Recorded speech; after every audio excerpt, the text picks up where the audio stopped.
Ah, the weekend. Hey, MGTOWs. That is going to be a really tasty amber plum in about a month or maybe 2 months. This little tree is being badly shaded out by these fir trees, but it's still producing. This apple tree here is like a winter keeper apple. Basically their thing is that they don't get ripe until like December or something. I need to take better care of it. And these apples here, they are very tasty.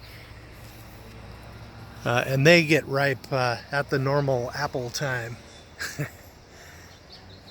Doesn't seem to be too bad in as far as like the fruit flies or anything.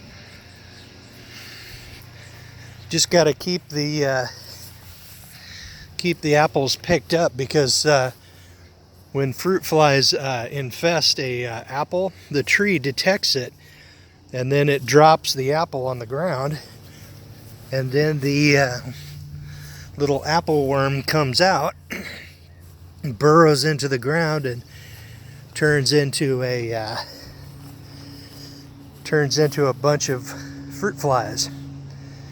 And then the whole process continues. That's why if I had chickens, they would be eating these apples and the larvae, and that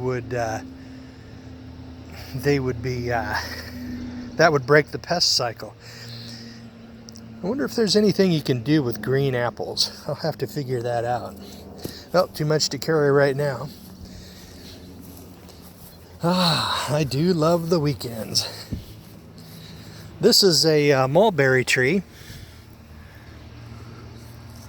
Got it last year sometime. And the thing with mulberries is they are much preferred by birds when cherries are going. And if we can ever get these cherry trees to produce, well, there's a few up there. And it looks like they're ripe. I might have to jump up there. Yeah.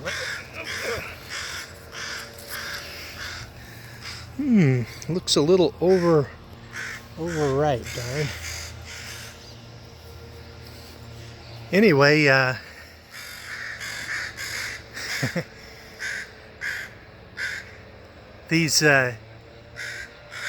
birds like to peck at these cherries, but the thing is, the mulberry tree will sort of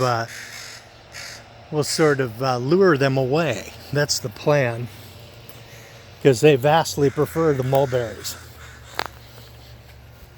The Bernie Sanders voters are up there cawing at me again. One of these days I'm going to get that friggin' car out of the garage and I can put the ox back in there. Well, today, actually yesterday, I bought my usual $1,000 worth of Bitcoins.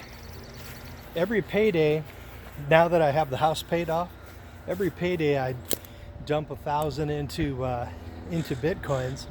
And then, just as I did back in 2014, even as the price was going down and it was really unpleasant and nasty, it eventually did pay off, and that's what I'm counting on this time. Got some zucchini going here and tomatoes interspersed. More tomatoes over here. This is sort of a wild bed.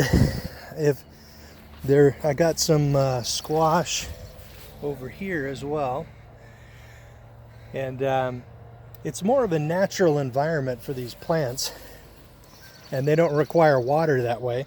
And all of these other plants here, they keep the soil covered, so that keeps the evaporation from drying the soil out too much. And then we can actually get some maintenance-free produce. These periodically you see wasps and yellow jackets cruising along looking for things that made holes in the leaves, and then they eat the little worms or caterpillars or whatever. So it's like nature's doing my gardening for me. It looks really messy though. And then when all this stuff gets really much too big, I just take the weed eater and chop it down about halfway, and then it covers the soil, breaks down, and feeds the soil. Good times. Yeah, the yard looks pretty gross, but I've got a lot of maintenance-free things going here, such as raspberries. Yum, yum, yum, yum. I do love things that produce without requiring a great deal of maintenance. That one was a little not quite right. That one's good.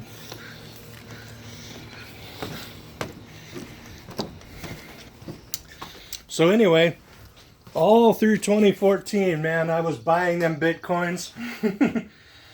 I was buying at 900. I think I started at 950. Then it was like, then it dropped down to 800. And I was like, okay, this is just a short-term dip. And I just kept buying. And then it went down to 600. And I was like, oh, this hurts.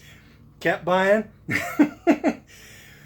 In January of 2015, I was so disgusted because it dropped down to like $190 per Bitcoin.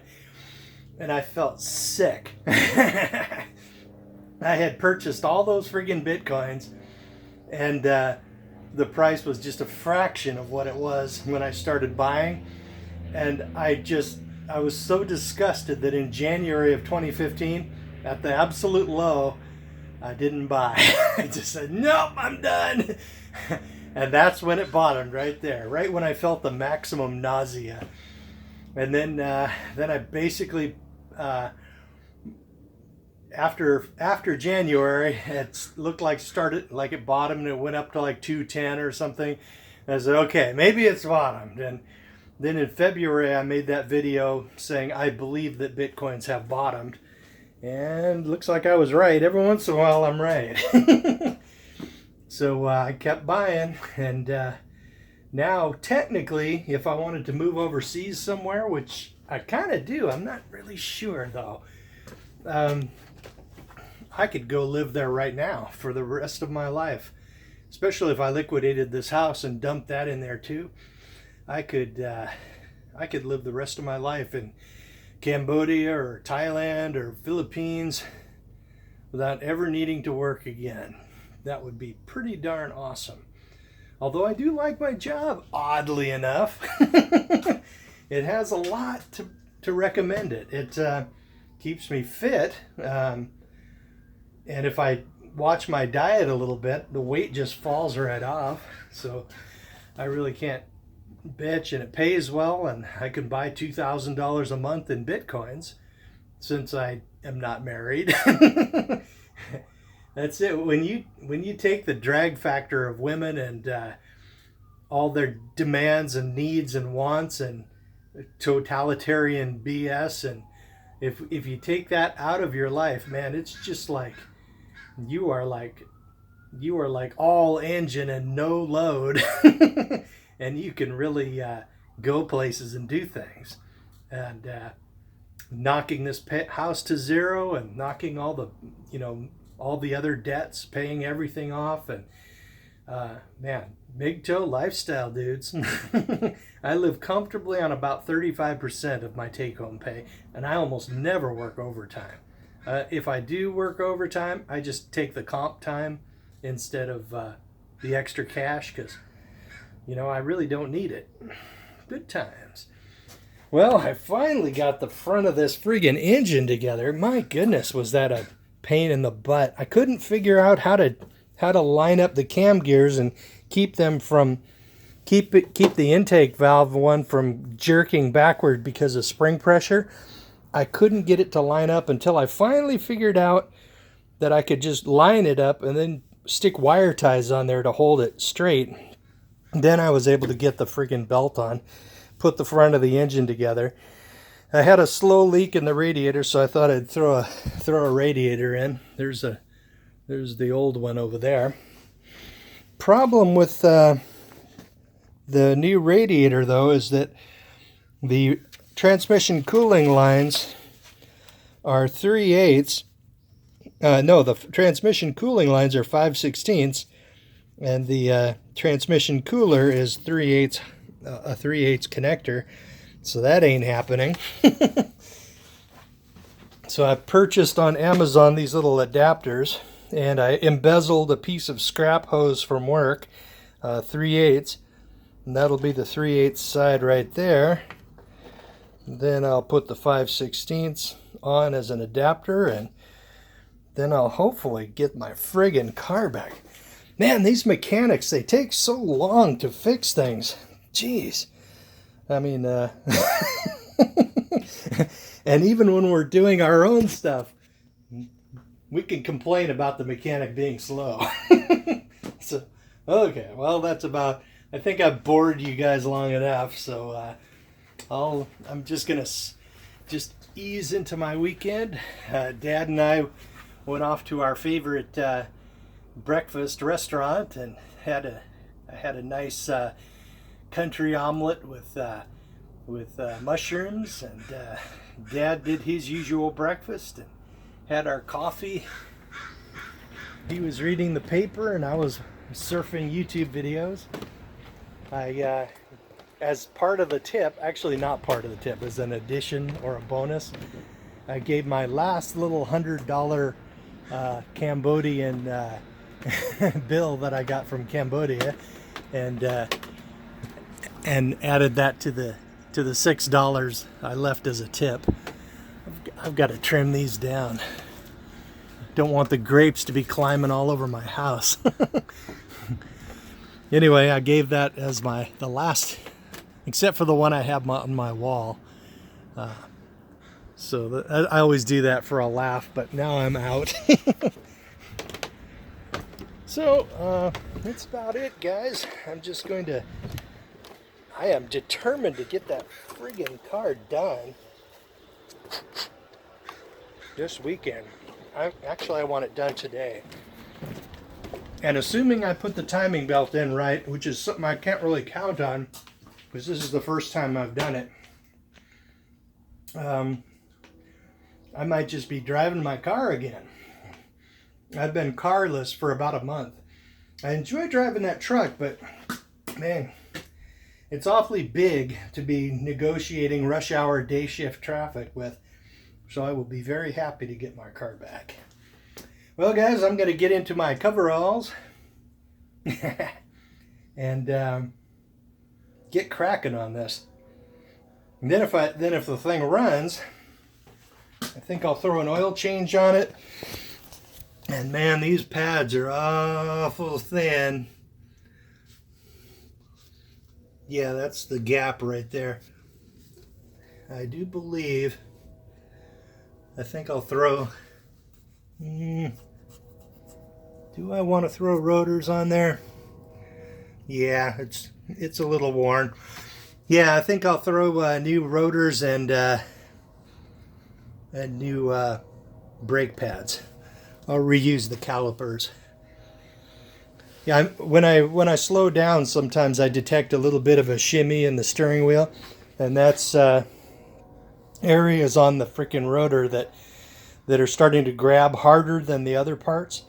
And the thing is, when that starts happening, it just gets worse and worse and worse because let's think this out mentally. I mean, if you're driving along, right, and the rotor's turning, and then you put pressure on the brake pads, right, and there's a spot where it grabs harder than the other places, that spot will have higher friction, right? Like, so let's say it's right here.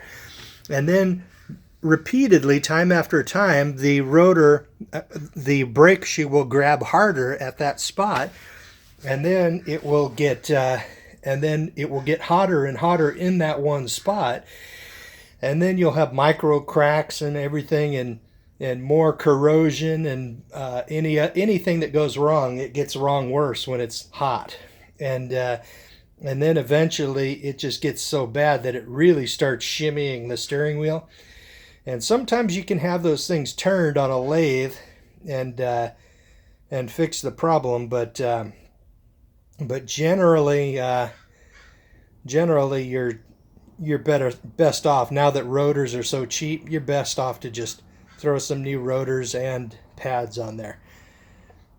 So that's what I'll probably do.